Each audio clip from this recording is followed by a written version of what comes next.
La base vie du projet hydroélectrique de Nachtigal sur le fleuve Sanaga. Nous sommes à 65 km au nord de Yaoundé. Les aménagements faits sur le site de construction du barrage et de la centrale hydroélectrique témoignent de l'étendue du projet et de la portée socio-économique de l'infrastructure énergétique gigantesque en cours de réalisation. Alors, le barrage de Nachtigal, c'est le plus gros ouvrage à bâtir de production en hydroélectricité au Cameroun. Il est attendu 420 MW de puissance installée. Et cet ouvrage va effectivement permettre d'établir l'équilibre entre l'offre et la demande dans le secteur de l'électricité. Alors, en termes de calendrier, je dois dire qu'en dépit des difficultés dues au Covid-19, aujourd'hui, nous avons un niveau de progression qui est satisfaisant, avec un taux de réalisation qui est autour de 60%. L'ouvrage qui comporte 7 machines qui devrait entrer en production au plus tard à la fin de l'année 2024, avec la première machine qui devrait en principe entrer en production en septembre 2023. Donc, en termes d'éléments de calendrier, nous travaillons d'arrache-pied pour que l'ouvrage commence à produire en 2023, août-septembre, et que l'ouvrage soit complètement achevé avant la fin de l'année 2024.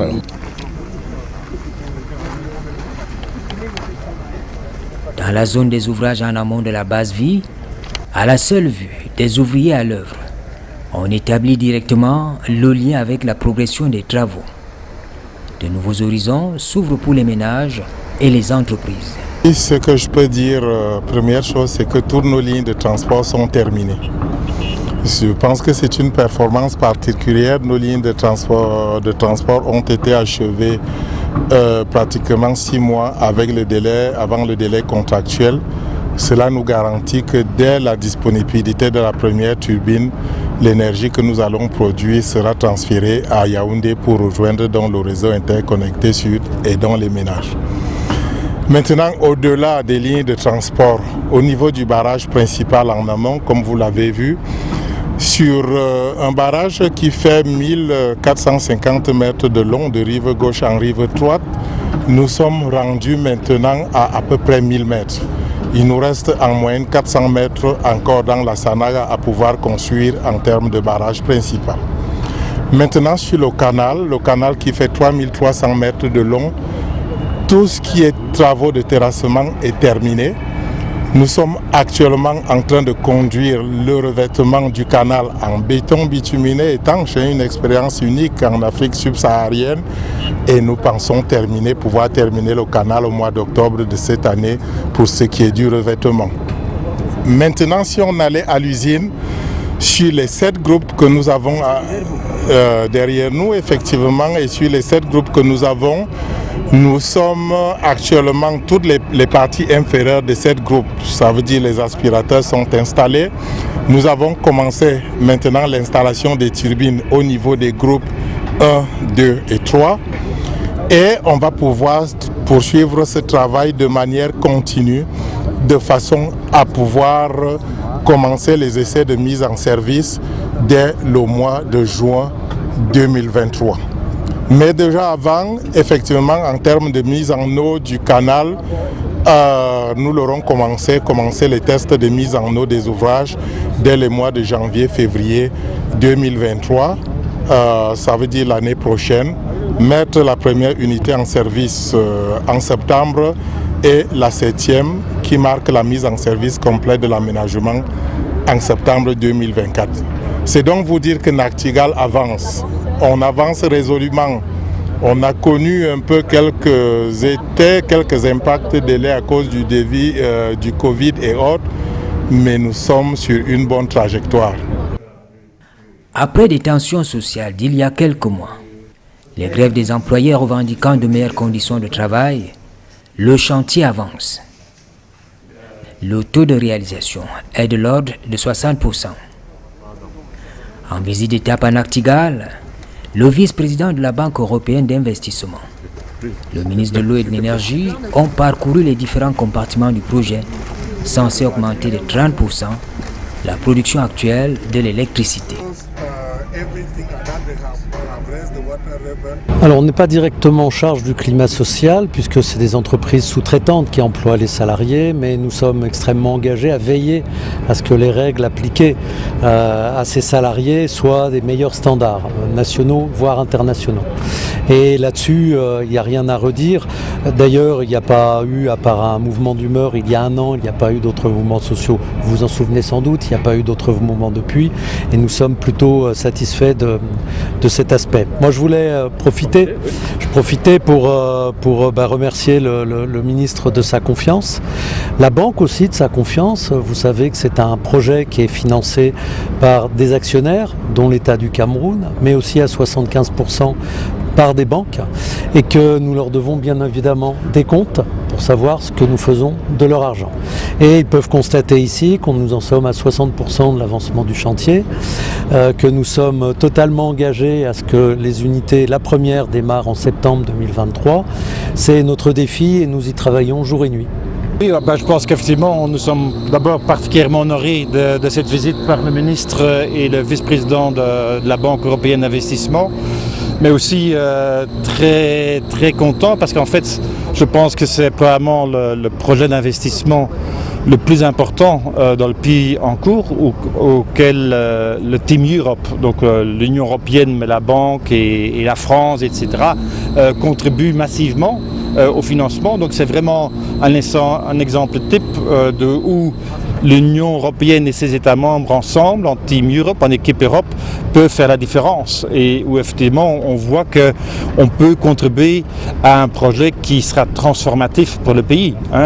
Il est absolument clair qu'avec ce projet-ci, effectivement, la sécurité électrique pour les populations du Sud va dramatiquement changer. Mais je pense qu'au-delà de ça, effectivement, c'est aussi une illustration de l'engagement de l'Union européenne en appui à ce que nous appelons le pacte vert, qui est en fait une stratégie de développement et d'une transition plus verte. Et comme je dis toujours aux autorités de ce pays-ci, le Cameroun est doté de ressources naturelles incroyables. Je pense que vous êtes là le pays avec le troisième potentiel en hydroélectricité du continent et ça fait évidemment un plaisir de voir comment vous exploitez cette ressource naturelle incroyable qui va vous donner un avantage compétitif dans la sous-région et sur le continent pour effectivement promouvoir et accélérer cette transition vers une économie plus verte et plus créatrice d'emplois durables.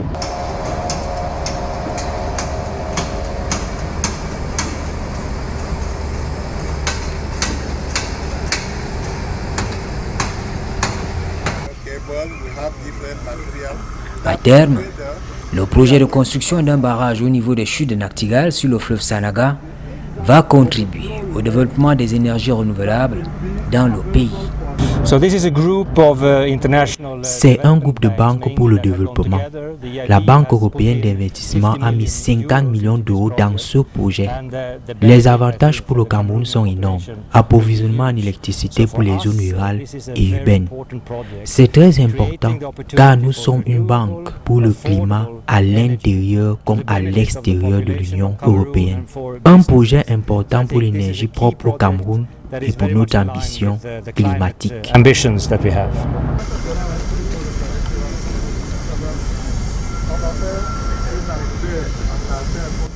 À ce jour, l'on se félicite de l'état d'avancement du lot de transport de l'énergie produite vers Yaoundé.